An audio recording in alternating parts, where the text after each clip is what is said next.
Okay, welcome back everybody to FloureTober Day 2! If you watched yesterday's episode, you'll know that I was talking about nonlinear filter snares, so I decided to make one of those today.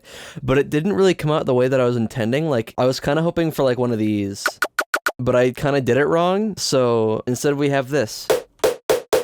Which kind of ended up more like this tutorial right here. Like, I'm just changing the octave. So basically we have this. Can you believe it? It's just regular noise. I have this like little filter motion. It's not really doing anything.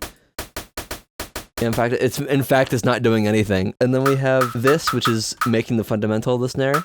And then I frequency shift it down, which is different from the tutorial actually, because he shifts it upwards. You can like barely tell, but that's like positive 500 hertz. And I did it the other way because I thought that sounded better. And then we have just some saturation, nothing too crazy. And then I key track this, right?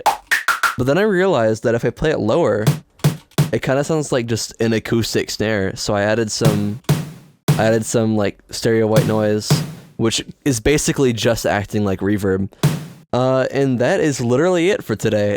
Today's really simple, but I just wanted to share it because it's just really cool. But yeah, tune in tomorrow. I'll probably be making another snare. I don't know what I'm making tomorrow yet. But yeah, thank you very much for watching, and I hope you enjoyed the second episode of FloureTober.